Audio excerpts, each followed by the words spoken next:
네, 축구팬 여러분 안녕하십니까? 이번에는 그 아시안게임 대표팀 수비수, 이제 각 포지션별 자원들, 그리고 내지는 와일드카드가 어떻게 구성이 될지에 대해서 좀 살펴보도록 하겠는데요. 어, 이전 영상에서 말씀을 못 드렸던 것 같은데, 이 기록 같은 경우에는, 기준이 7월 10일 정도를 기준으로 하고 있습니다. 7월 9일, 내지는 이제 뭐 7월 10일 정도의 그 성적을 또 기준으로 하고 있다는 점 또 말씀을 좀 드리도록 하겠고요. 사실 기록보다는 평가에 조금 더 초점을 두고 있기 때문에 그런 점들에 대해서는 조금 더 양해를 좀 부탁드리도록 하겠습니다. 이게 계속해서 업데이트가 되면 좋겠지만 그렇게 하기에는 좀 어려운 환경이 있기 때문에 이런 점은 좀 양해를 부탁드리도록 하겠고요. 지금부터 또 바로 시작을 해보도록 하겠습니다. 자, 우선 주전 조합의 변화가 있었습니다. 앞에서 이제 썸네일 그리고 첫 번째 페이지에서도 보셨다시피 수비진 구성이 바뀌었고, 그리고 와일드카드에 대한 이야기도 점점 더 구체화되어서 나오고 있는데요. 이규혁, 김주성, 이상민, 최준으로 이어졌던 이 백4 조합, 주전 조합이었죠.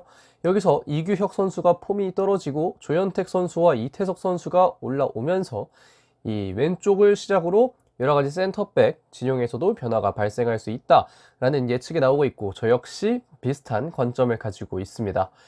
각 포지션별로 후보군은 그래도 명확한 상황인데요.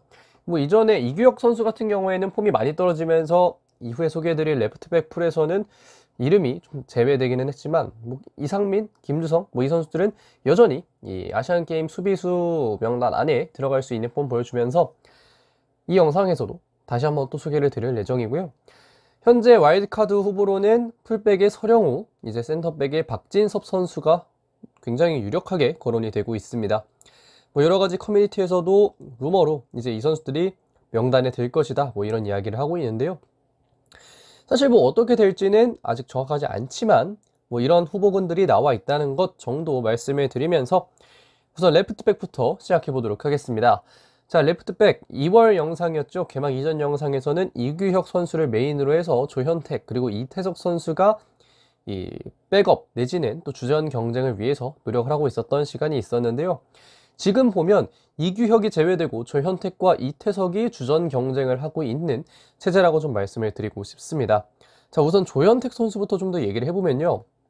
울산 현대로 다시 임대 복귀한 조현택 선수는 리그 1위 팀 소속이자 22세 이하 자원으로서 뭐 출전 시간을 그리 많이 가져가기에는 어려운 상황에 있지만 그래도 일정 이상의 존재감을 지니고 최근에는 수비보다도 공격적인 모습이 부각되면서 이 왼쪽 윙백 그리고 왼쪽 윙어로서의 본인의 능력을 좀 보여주고 있습니다. 다만 수비적인 부분에서는 약간은 또 아쉬움이 있을 수 있다는 단점이 있지만 뭐 그런 부분들은 아시안게임 레벨에서는 어느 정도는 또 줄어들 수도 있다라는 얘기를 좀 드리고 싶고요.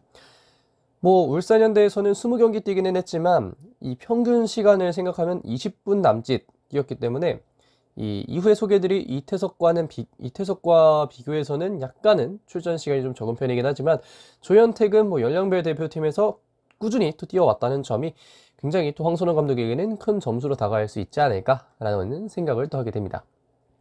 자, 다음은 이태석인데요. 이태석은 FC서울에서 2년 연속으로 좋은 모습 보여주고 있습니다. 조현택과 함께 여전히 22세 이하 자원으로서 활약을 해주고 있고요.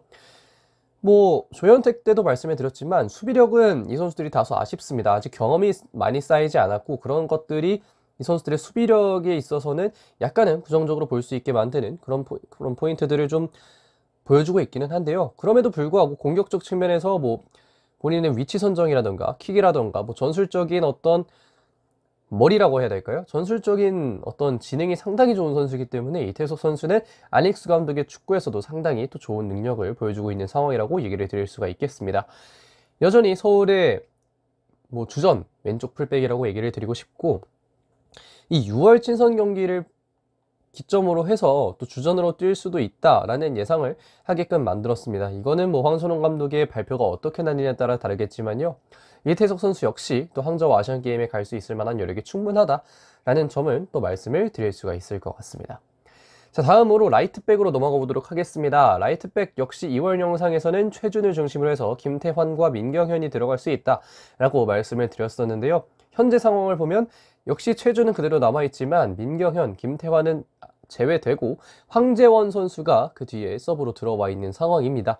뭐 최준 같은 경우에는 뭐 앞에서도 말씀을 드렸다시피 계속해서 주전으로 뛰어오고 있고, 이 수비진의 구성 변화에 있어서도 왼쪽 이규혁과 뭐 센터백에서의 변화는 있을 수 있지만 오른쪽은 또 언급을 하지 않고 넘어갔다는 게 최준의 어떤 중요성이 그만큼 또 중요하다라는 점들을 보여주고 있는 그런 하나의 요소라고 또 얘기를 드릴 수가 있겠습니다.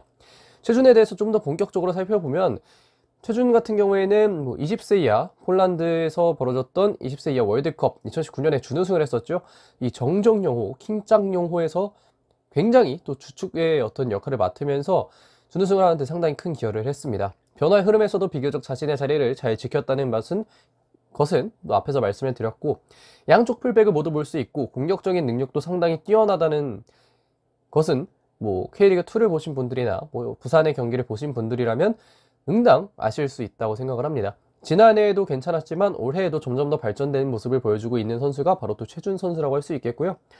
지금 이 수비진에서, 특히 풀백진에서 가장 흔들리지 않는 활약을 보여주는 선수가 누구냐라고 이야기를 하면 전 최준도 그 중에 하나로 뽑을 수 있다고 좀 생각을 하고 있습니다. 뭐 황선홍 감독의 상당한 신뢰를 받고 있는 선수고요. 그렇기 때문에 큰 문제가 없다면 항저우 아시안게임에도 충분히 갈 수 있을 것이다 라고 생각을 하게끔 만드는 선수가 바로 최준 선수입니다. 자, 넘어가서 황재원 선수입니다. 이 선수는 중앙 미드필더 자리에서도 경기를 소화할 수 있다는 그런 장점을 지니고 있는데요. 뭐 다시 말해서 멀티 자원이라고 얘기를 할 수 있겠죠. 분명 좋은 선수지만 최준과 다르게 아직 백4에서의 검증이 조금 남은 상황입니다. 6월 친선 경기에서는 백4에서 오른쪽 풀백으로 나서기도 했고, 뭐 중앙으로 들어오기도 했고, 뭐 여러 가지 본인의 능력들을 보여줄 수 있을 만한 어떤 상황들이 만들어지기는 했지만, 이 중국과의 6월 친선 경기 자체가 가지고 있는 어떤 단점 때문에 그런 것들이 과연 잘 보였을까에 대해서는 약간은 회의감을 가지고 있기는 한데요. K리그1에서 충분히 좋은 능력 보여주는 만큼 최준과 함께 선의의 경쟁을 통해서 또 좋은 경기를 보여준다면 반전이 일어날 수도 있지 않을까라는 생각을 하고 있습니다. 자, 다음으로 이제 센터백을 볼 텐데요. 2월 영상에서는 6명의 선수를 다뤘습니다. 김주성, 이상민, 김현우, 박재환, 조이제, 이한범 선수를 다뤘는데요. 현재는 센터백 풀이 4명 정도로 좁혀진 상황입니다. 왼쪽 센터백에는 김주성과 이재익, 오른쪽 센터백에는 이상민과 이한범 선수를 좀 말씀을 드리고 싶은데요. 먼저 왼쪽부터 보면 김주성 선수가 일단은 주전으로서 경기를 많이 출전하고 있습니다. 김주성 선수 역시 20세 이하 폴란드 월드컵에서 출전을 해서 준우승에 기여를 했던 선수고요. A대표팀에서도 최근에 주목을 받고 있는 왼발잡이 센터백입니다. 뭐 벤투 감독도 한 번쯤 봤었고, 또 이제 클린스만 감독 역시 또 리스트에 올려놓고 있는 선수로서 충분히 유럽 진출도 누려볼 수 있을 만한 상당히 좋은 자원이고, 현재 군 문제를 해결한 상황이기 때문에 그런 관점에서 보면 뭐 김주성이 뭐 최대한 많은 선수들의 군면제를 위해서는 김주성이 뭐 빠질 수도 있다 없다 뭐 이런 이야기가 있지만, 사실 실력적인 부분에서 보면 김주성을 제칠 만한 왼쪽 센터백은 사실상 없다라고 볼 수 있을 것 같습니다. 적어도 연령별 대표팀 레벨에서는 그렇다고 좀 얘기를 드리고 싶고, 올해에도 많은 경기에 나섰지만 평균 평점이 7점대 상당히 좋은 상황에 있습니다. 많은 신뢰를 받고 있는 선수고 아마도 항저우 아시안게임 들어갈 수 있지 않을까라고 생각을 하고 있고요. 서브로는 이재익이 있습니다. 이재익 역시 이제 20세 이하 폴란드 월드컵에 출전을 했었고, 빌드업 뭐 보면 킥도 상당히 좋고요. 패스적인 부분에서도 상당히 좋은 능력을 가지고 있는 선수입니다. 최근에는 피지컬적인 부분도 보완을 하면서 186에 82, 굉장히 단단한 또 체구를 만들어냈는데요. 최근 6월 친선 경기에서 주장완장을 찾던 것 역시 어느 정도의 상징성을 지니는 그런 장면이라고 볼 수 있을 것 같습니다. 김주성 선수가 없는 사이, 그러니까 A대표팀에 가서 없는 사이에 이 이재익 선수가 어떠한 센터백 그리고 내지는 수비 라인에서 보여줄 수 있는 것들이 참 많을 수 있다라는 것을 보여주는 게 또 그 경기에서의 상징성이라고 볼 수 있겠는데, 뭐 이랜드에서는 일정 시간 또 출전을 하면서 좋은 경기를 보여주고 있는데, 과연 이재익 선수가 들어갈 수 있을지 없을지는 좀 꾸준히 지켜볼 필요가 있겠다라고 좀 말씀을 드리고 싶습니다. 자, 이제는 오른쪽 센터백으로 넘어가도록 할 텐데요. 오른쪽 센터백 이상민 선수입니다. 황선홍의 백4에서는 가장 많은 출전 기록을 보유한 선수 중에 한 명입니다.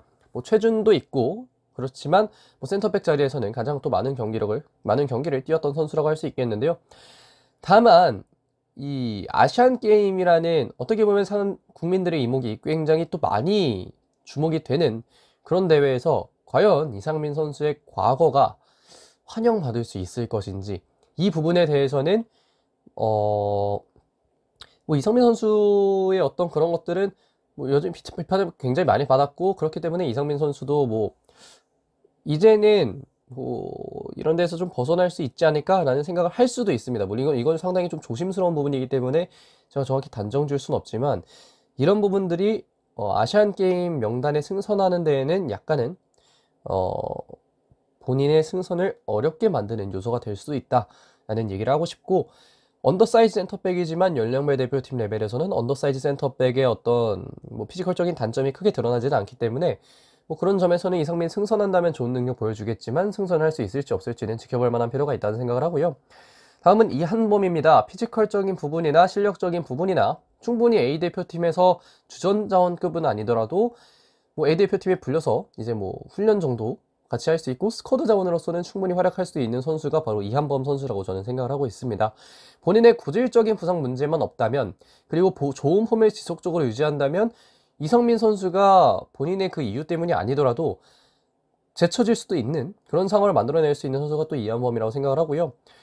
뭐 이 아닉스 감독 체제에서 좋은 능력을 지속적으로 보여준다면 이상민 선수 역시 아시안 게임에 성공적으로 승선을 할 수 있을 것이다 라고 개인적으로는 좀 판단을 하고 있습니다.